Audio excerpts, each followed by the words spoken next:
Desde el siglo III, las condiciones que prevalecieron a lo largo del territorio del Imperio Romano, sobre todo en su parte occidental, fueron empeorando con celeridad.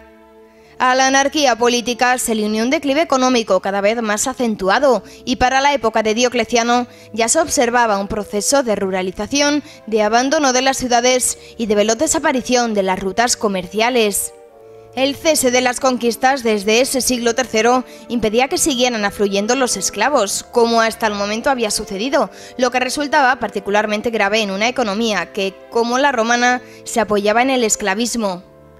Esa falta de esclavos comenzó a prefigurar una de las características de la sociedad medieval, al surgir el colonato. Ya en el último tercio del siglo IV, los visigodos se habían asentado dentro de los límites del imperio en calidad de aliados de Roma, a fin de servir de freno contra la amenaza de los pueblos germánicos situados al norte del limes Rin-Danubio.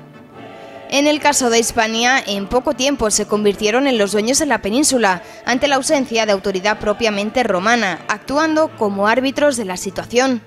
La irrupción de los vándalos, los alanos y los suevos dio el golpe de gracia al menguante dominio romano en Hispania, hasta suprimir las estructuras políticas hasta entonces conocidas. Solo sobrevivieron las eclesiales.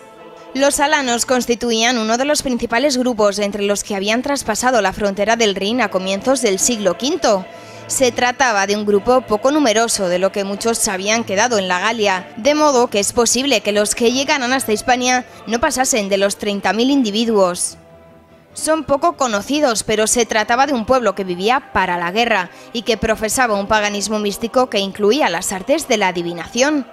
Establecidos en la Lusitania y en la Cartaginense, fueron eliminados finalmente por los visigodos. Los vándalos se dividían en asdingos y silingos. Estos últimos, más poderosos que los primeros, aprovecharon su fortaleza para instalarse en la Bética, que era la provincia más rica de la Hispania romana.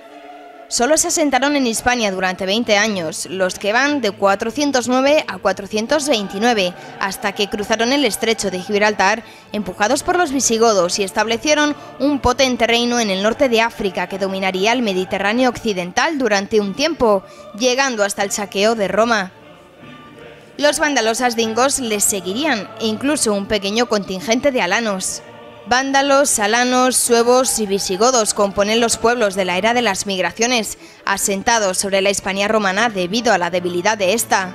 Los tres primeros han dejado escasa huella arqueológica, pero no podemos olvidar que tuvieron un cierto impacto en nuestra historia. El origen de los hunos, una especie de confederación de pueblos nómadas de las estepas del Asia centro-oriental de probable lengua túrquica, es controvertido. Parece que se dividieron en dos ramas, una de las cuales se estableció tras unos enfrentamientos iniciales en el imperio sasánida persa, mientras que la otra marchaba hacia la región del río Volga. Estos últimos derrotaron a los ostrogodos asentados en el Dnieper a fines del siglo IV y más tarde a los visigodos en el Dniester, empujándoles así a entrar en las fronteras del imperio romano y junto a ellos a algunos pueblos germánicos más. Fue entonces cuando las legiones romanas tomaron contacto con ellos, quedando impresionados por su aspecto y su ferocidad. Más que hombres, decía una célebre descripción, son bestias que caminan sobre dos patas. Parecen pegados a sus caballos. Sobre ellos comen, beben, duermen reclinados en las crines. Fue la presión de este pueblo, que ya se extendía entre el Caspio y el Danubio, lo que hizo que numerosos pueblos se abalanzaran sobre las fronteras romanas, invadiendo a comienzos del siglo V el imperio y propiciando incluso el saqueo de la ciudad de Roma en el año 410. De entre los hunos destacó uno de sus monarcas conocido como Atila, quien parece que alcanzó el trono tras asesinar a su hermano. Atacó y venció a los romanos en el río Uto y luego devastó Grecia, estableciéndose como un incómodo vecino del imperio, al que obligó a cederle una amplia franja de tierras al sur del Danubio y también a pagarle tributos. Poco después, la entrada de Atila en la Galia sembró el correspondiente pánico, sobre todo entre los visigodos, que no ignoraban que el caudillo huno se dirigía contra ellos. Aliados con Roma, pudieron vencer a Atila en la batalla de los Campos Cataláunicos. Para el imperio fue un último respiro. El rey visigodo, Teodórico, murió en el campo de batalla, abriéndose así una crisis sucesoria entre los visigodos y los hunos. Tuvieron que repasar el Rin.